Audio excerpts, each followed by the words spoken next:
and welcome to my channel, Kadar Racing. Today I'm gonna review the Ras1ulution 2 by Brook, or however you want to call it, because it's actually a 1, so Ras1ulution 2, which is kinda weird, so I'm just gonna call it the Ras1ulution. Anyway, it's a converter for a select amount of wheels towards consoles, which basically means you can use your racing wheel on a certain console, for example a PlayStation 5 or a Nintendo Switch. So first I want to talk about the build quality of this product. It's basically plastic. The middle piece is like arrows and they have tactile feedback, so you know when you click them they make a clicky sound, and in the middle there's a start button that is like to select things and stuff. It doesn't really make any noises. On the back there is some rubber so it doesn't slide off, and that's basically about it that I can say about the build quality. Now let's dive into the fun part of this review, and it's actually to review the unit. Let's start with the app. So now I'm gonna walk you through the app as how I set it up, as how I found the app the most appealing to use. On this screen you will see your device. On the top you can get the information. It will show you a few things like, hey, you can use this device on racing wheels to play games on certain consoles, which is kind of funny because it never mentions a PlayStation 5, which it does, so I guess this is outdated or they used it from the version 1. And then at the bottom it says that the latest firmware version is 1.5, and for some reason I have 1.6. I don't know what's that about. I mean, I received it like this, I didn't update it, so that's that. The most important thing is most likely going to be the function settings, so you can either copy them or get some inspiration from them. So I will start with the force feedback strength. I put this on 2. You can raise this if you want, but I mainly use that on the Moza app. For now I'm just gonna turn it to 5 and put it there. Then there is the steering range, which basically means how fast the wheel turns. I put it on -7 because in my opinion this works a little bit more finer with a 180 setup on your wheel. So you only have to rotate like a quarter or a half. For me, -7 felt great. If you maybe have more range, you maybe go up a little bit into the plus side. If you even use less range, which I doubt, you may want to go a little bit more into the -7 range. Or -8, -10. But -10 is the max. Then there's the dead zone, which I'm going to show you later. Is that the dead zone range is like that little piece that the G29 has. There's like a small dead zone before you can actually steer. I put it on 2 because that is how I found to work best for me. But you can set it up to 3, but anything higher than 3 basically becomes too much. So it's kind of personal preference, 2 or 3. I went for 2. Maybe you like 3 better. Then there's the device selection, so you can either put it on PlayStation 3, 4, 5, Xbox 360, Xbox One. I'm not quite sure because nowhere on the website Xbox is mentioned anymore. And then there are the controller settings. I'm going to be fair, I don't know exactly what these controllers mean. I thought it was a controller emulation, but I tried it for my Switch with my wheel and it did not work. Then there is the language. I put it to English, of course, because I can't read Japanese, Korean, or Chinese. I'm not quite sure what it is since I can't read it. It's somewhere around that. If someone in the comments want to be like, hey, this is Chinese or whatever, then say it so people know. After that, you can save it. You can make a profile. I called it moza KS. That way I do know that this profile is meant for my Moza with the KS wheel. It's all up to you to decide what name you want to give it. So as you can see, there's also an option called config list. Here are all the profiles that you created. It will start with the type of console, so PlayStation 4, PlayStation 5 for me. So far I have the Moza KS, which we just created, and Kadar Moza KS, which I created first to check out the software. There's also 2 buttons next to it. One to activate, which is the down arrow, and then the share button. When you press share, you get a few options, like you maybe want to share it over a certain program with someone, or you can just save it somewhere on your device. It becomes a text file, so you just share the text file and they can use it. I will share mine in the comments down below if you want to try out these settings, or you can just copy what was on your screen. With that all said, I'm gonna now show the connecting process. Okay, so now I am at the PlayStation and I'm going to let you see how to connect it. So here's the device with the cable. And it's a pretty long cable, so you don't really have to worry about it a lot. Here's the device, and you want to grab your USB cable from your wheel and you want to connect it to port 1. If you use the back of the wheel in order to connect your accessories like your pedals. Otherwise, you can use port 2, which you can use a universal hub with. I do not have the universal hub. I cannot test it, so please don't ask any questions about it since I can't. I'm gonna plug it into port 1 now. This step is important. You want to make sure your wheel is centered and you want to turn on your wheel base. So it lights up, your wheel must light up or something like my KS, it burns statically, so I know it's on. I'm not quite sure about other wheels, but it should be something around that. Then you connect the USB into the PlayStation and then you turn on the PlayStation. These steps are crucial. If you do these incorrectly, you have a high chance it will disconnect mid playing session. So now it's booting. As you can see, it shows PlayStation 5, which is basically an automatic detection. Then you press the start button and then you have more options. This is the console select screen, so you can select your console. PlayStation 3, PlayStation 3 wheel. So you can choose anything you want, and there's the Xbox.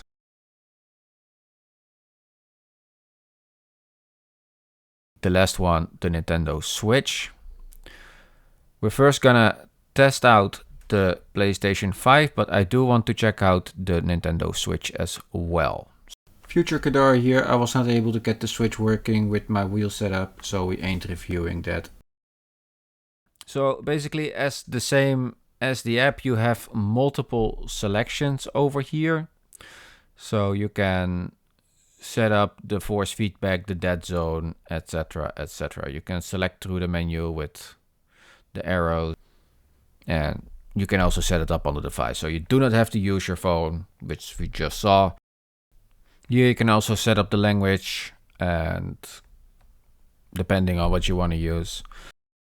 And now first I am going to show you the dead zone.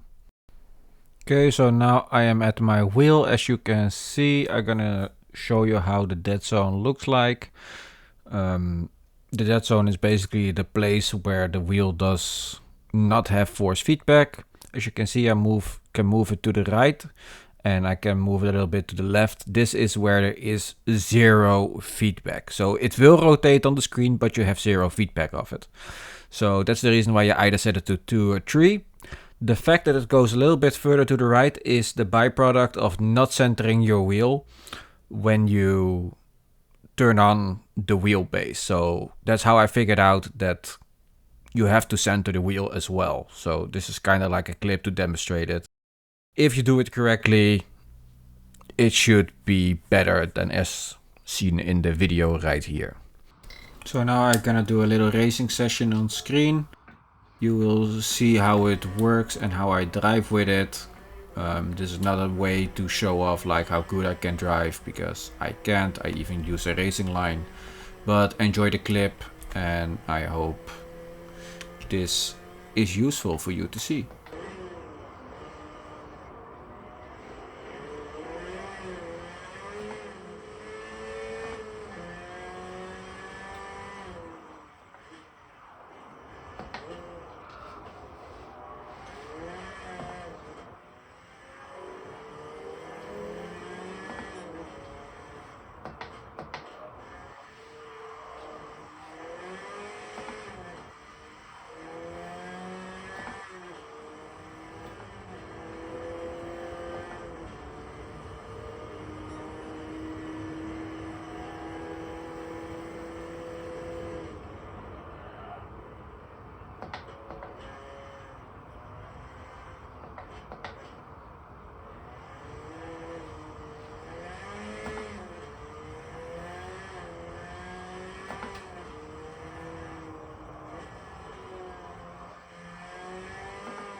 Now look at the back, and there we go, we're at the finish.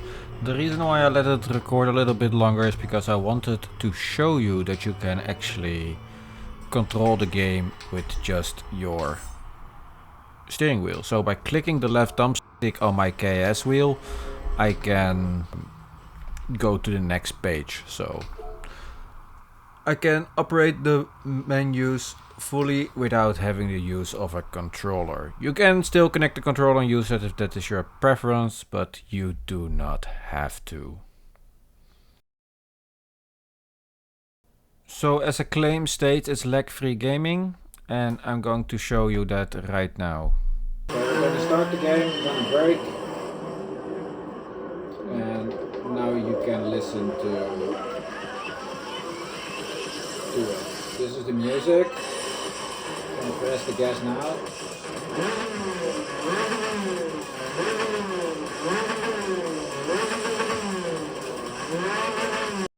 And that all sounds good to me. And that brings us to the conclusion of this video. If you want, press the like and subscribe. It would mean the world to me. We'll also put some links down there for the Discord and my Twitch in case I go live and you want to see that, or maybe you want to keep in touch. You can press those links down below. So for my final conclusion on the product, because we have reviewed it, we have done everything in my opinion that I could do. You know, I reviewed the app, I reviewed the settings, I reviewed the build quality, I reviewed it in a game, I showed a little practice session, I showed you all the things that are kind of strange, like the connecting process in a specific way or else it would disconnect. Then there is the little dead zone in the middle of the wheel. So now for the final verdict about this product. In my opinion, it is a great product. It's not perfect, which is the reason why I give it a grade, but it enables you to play your games on the consoles of choice with your wheel. And that is something that, as far as I know, there is no other device out there that will allow you to do this. You do have to keep that in mind when you are going to shop around for this. Now, as I already said in the video, it doesn't come without any problems. The slight dead zone in the middle, because it emulates G29 from Logitech, basically means that dead zone is there. You can work around it with a few settings and it will be perfectly fine, but you do have to set that up or else you're gonna have to deal with that. And nobody wants to, because a zone that gives no feedback is not useful at all. Then there is the connection way that if you do it incorrectly, it will either disconnect or you have an off-center wheel. Now, let's go take a look at what other options you have out there, because you can get like a native wheel and not have to deal with the device itself. But it is at least gonna cost you double or even more, because I bought this device for 135 euros, which is now also the same price that is on Amazon. And in order to get something like a G29, and I'm gonna say new, you can go secondhand and then maybe it's a lot cheaper. But it's at least gonna cost you double because it costs around like 300 euros. Of course, there are other options out there. Maybe Thrustmaster has a slightly different price range and maybe it is cheaper. But it doesn't really take away the fact it's basically always going to be double. If you do want something comparable to, for example, the Moza R12, which is a direct drive wheel, as far as I am aware of, there's not a lot of brands that do it, and the brands that I do know are Fanatec. And those wheels, in order to get something like only the wheelbase, so gonna assume you already have a wheel which you can use for it, is gonna cost you 600 euros, or you're gonna have to pay 700 euros in order to get a bundle that comes with the wheel. And that will include pedals. If you already have one, you can either choose, of course, to step out of the ecosystem you're already in and jump into a new one, or maybe upgrade your certain device. Or you have to buy a separate one and have to deal with the hassle of setting it up every time you are going to race on your console. So that either means you have to pull it off your desk, which is not gonna be a lot of hassle, you know, you just get the clamp off and then change it. or you're gonna have to put it on your rig, which maybe is gonna take you a few minutes to change, or maybe even a half an hour if you have to reroute all your cables as well. For me, I would give this product a solid 8 out of 10. It does what it does, it comes with its problems, that's the reason why I deducted 2 points, but my experience with it was good. And I like it and I can race. That was my review on this product. I hope you all enjoyed, and I hope to see you all in the next video.